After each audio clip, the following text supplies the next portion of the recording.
Want to have your clip featured in the Skyrim Clip of the Week? Simply record the clip on your Xbox and then send it to me via message. My gamertag is iRyeni, that's IRYENI, and then you can message it to me over Xbox and I'll be able to view it. I look forward to seeing the clips that you guys send me.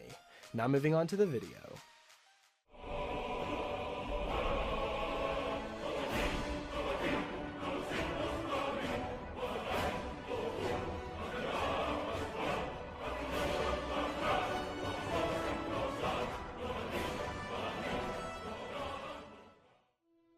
Hey, what's up guys, it's Ryan and welcome back to another episode of Modded Monday. We're on week number 208 now, guys. I've picked out 5 new mods for you guys to check out and perhaps add them to your load order if you find them interesting. But like always, before we jump into them, I want to remind you guys that I'm partnered with Gamersups, which in my opinion is the best energy drink on the market. So if you're looking for a better alternative to those gas station energy drinks that are really bad for you, try out Gamersups and use my link down below. You can also use the code RTD for a 10% discount on all your drinks, and I'd love to hear some feedback from you guys as well. So if you do end up trying the drink, let me know what you think about it in the comments down below. Now that all that's out of the way, we can jump into this week's mods, and starting us off we have the C.O.I.N. Coins of Interesting Natures mod. Now the mod page reads, I've long been a fan of mods that add new coins to the game. The fact that you can find septums in deep Dwemer ruins or Draugr crypts that haven't been touched in hundreds if not thousands of years have always bugged me. However, none of the current offerings gave me quite what I wanted. They've been planning this mod on and off for nearly a year and a half, trying to figure out exactly what they want to do with it and gaining the proper permissions in order to release it in a form that they'd be happy with, which it's now finally and initially released today. C.O.I.N. adds 7 new types of coins to your game at varying rarities, and placed at locations that are logical and make sense within the world of the Elder Scrolls. So you'll never find septums on Draugr ever again. However, that's only half of what the C.O.I.N. mod has to offer. This mod is also a lightweight economy overhaul, and the new coins that you find around the world will generally be worth less than a normal septum. This makes it so it's substantially harder to get rich quick off of a few dungeons, and now gaining wealth will be a much more interesting obstacle as you progress through your playthrough. And like I said, we have 7 new coins to find on your travels, and each coin is distributed in places that make sense. Such as our first one, which is the Ancient Farmer Ari, which is found in the Forgotten Vale, and then the Atmari Drakr, which is found in the Dragon Cult Ruins. You then have the Dwarven Dumak, which is found in the Dwarven Ruins, the Ancient Nord Herald, which is found in Ancient Nord Ruins, Mead, which can be found in the Emperor's Quarters of the Kartaya, the Sankar coins, which are found in the Thalmor Embassy, the HQ, and Northwatch Keep, and then the Ulfric coins, which are found in the Windhelm Blacksmith and the Palace of Kings.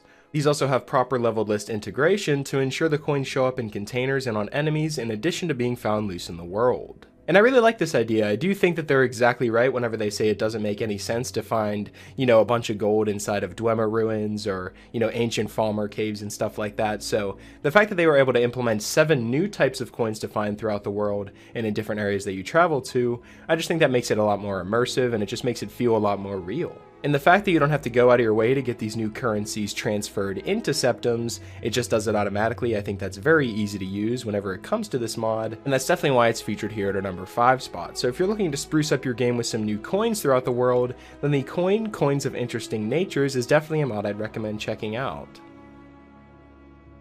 Coming in at our number 4 spot, we have a new dragon overhaul called Dragon War. The mod page reads that Dragon War is a lightweight dragon overhaul that changes the approach to dragon encounters. Now you're the prey and no longer the predator.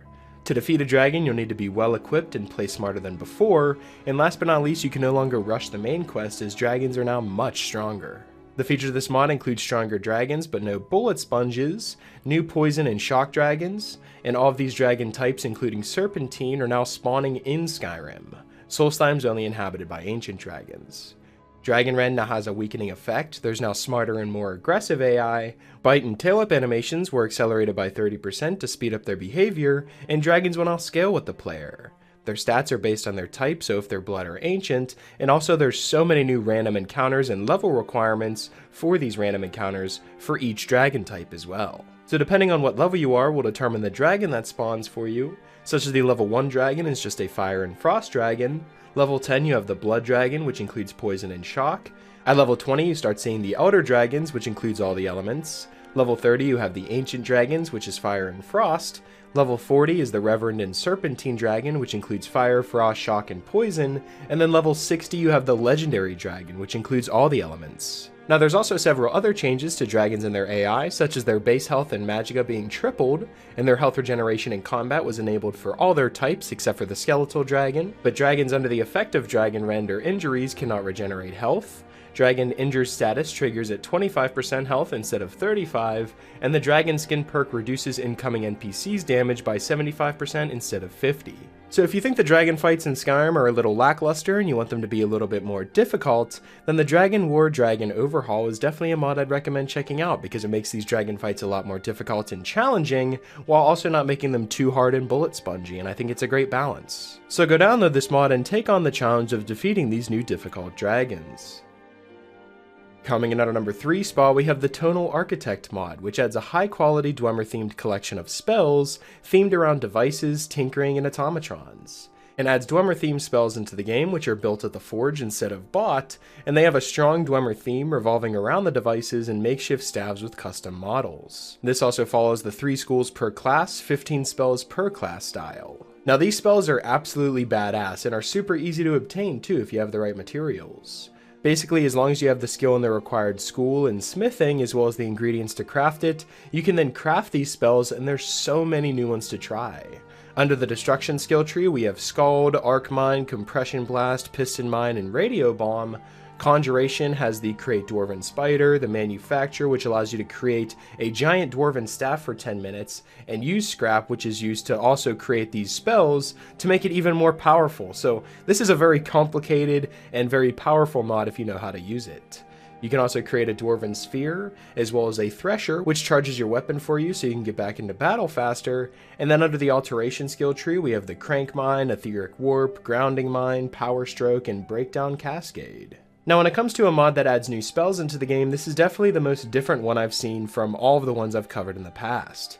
You know, this is a brand new mod and it takes a whole new approach to crafting these new spells that are based off of Dwemer technology, and that's something I've always been interested in whenever it comes to the Elder Scrolls, is who the Dwemer are and, you know, how advanced they were and the technology they built. So if you want to get a little piece of that and actually craft your own spells that are obviously OP, I'm really glad they made these use up a lot of magicka because they are very powerful spells and very overpowered whenever it comes to having infinite magicka like me in this video. However, if you're playing legitly, it'll be incredibly satisfying to use all of these new spells to take out your foes because you have so many at your disposal. So if you're a mage looking to expand his horizon and maybe cause some chaos, the Tonal Architect is definitely a mod I'd recommend checking out. So go download it and give it a try for yourself. Coming in at our number 2 spot, we have Swift's Monster Overhaul 2021 Lite version. The mod page reads that this is a monster overhaul fitting for a Jarl. This is a collection I've assembled from open permission monster creators, and this is the Lite 2.0 version, which is to be compared to the next 2 versions they have coming out, which will be known as the Complete and Complete Chaos version. So we have a lot of new monsters coming to Skyrim here. He says here that this version is definitely not a complete one, but they're actually waiting for monsters to be finished to do that. So they're going to be constantly updating this mod and releasing new monster overhauls. So this is just the beginning of the Swift's monster compilation mods.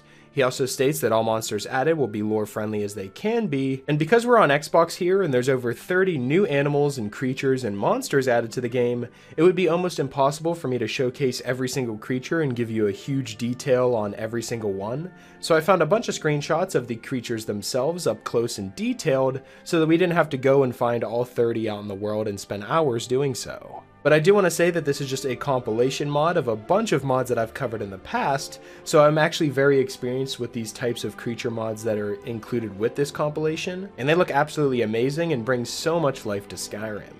These new creatures include the Crystal Golems, the Storm Golems, there's new enemy bats, Cyrodiilic Minotaurs, Mimics, Rock Atronachs, Zombie Dogs, Undead Werewolf, Shadow Atronachs, Flame Turmoils, Morning Souls, Mummified Animals, the Gelanteus Cube, which I think is the most interesting looking enemy in this entire list here. You also have the Giant Sloth, the Classic Ghost, and even House Cats. There's also extra animal variants that you'll find throughout the world, so you'll find different types of deer and just so many different types of creatures that you can find throughout the world now, that whenever you go to explore the overworld of Skyrim once you get out of Helgen for the first time, or if you're using the alternate start wherever you decided to start, whenever you go to explore the environment for the first time and maybe try to fill up your map a little bit, you're going to be greeted with a bunch of new creatures here. But I think they reached a perfect balance in terms of this creature overhaul, because it's not like all the creatures are just fighting each other and just constantly wanting to kill you throughout the entire world. There's actually a bunch of, peaceful creatures as well. So if you're looking to completely revamp the creatures and monsters in your game,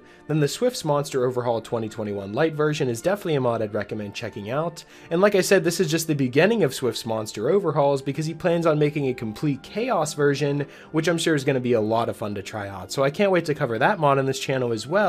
But until then, go ahead and download the Swift's Monster Overhaul and give it a try, and let me know what you think of these new creatures in the game. Coming in at our number 1 spot, we have one of the most beautiful castle player homes that I've seen in a very long time. This is the Blackthorn Keep. This is a functional custom asset player home located north of Dragonbridge, and they made this castle with properly proportioned and practical fortifications. It's made with over 260 files with assets made custom from scratch, and they worked very hard in this mod, and they hope we enjoy it.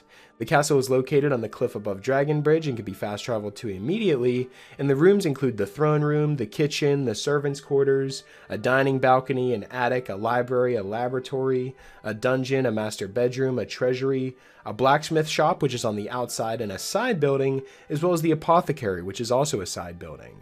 There's also Easter eggs and unique weapons and equipment here, and I would absolutely love to show you guys around the place. So let's begin a brief tour of Blackthorn Keep.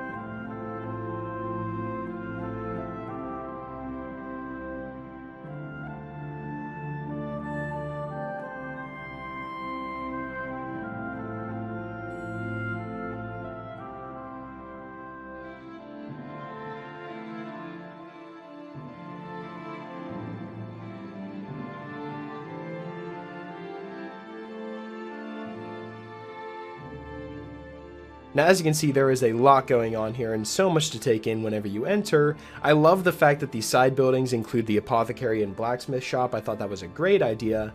And to make it actually seem like a castle itself, with buildings on the outside and on the inside, as well as a nice little garden area in the back that you can go and enjoy. And I honestly have nothing bad to say about this mod, other than the obvious, I wish it was purchasable instead of just given to you from the get-go. But at the end of the day, that's not really a big deal. I think the mod creator is very creative whenever it comes to creating house mods, and very talented in terms of pulling them off. And that's definitely what they did here with Blackthorn Keep. This is a beautiful player home, and I feel as though for anyone it would be an honor to be the king or queen of Blackthorn Keep, and that's why it's featured here at our number 1 spot, so I strongly recommend downloading it. So that's pretty much it for this week's episode of the top 5 Skyrim mods of the week. Hopefully you guys did enjoy, and if you did, I'd appreciate it if you left a like and subscribe if you're new. It really helps me out a lot. And if you have any suggestions for mods you'd like me to cover in future top 5 mod episodes, be sure to let me know in the comment section below, or you can follow me on Twitter. I'll be sure to leave my Twitter in the description, and you guys can follow me on there and leave me suggestions there as well. Special shout out to my Patreon supporters. Thank you guys so much for everything that you guys have done for me. And yeah, that's pretty much it. Hopefully you guys did enjoy, and I will talk to you guys later.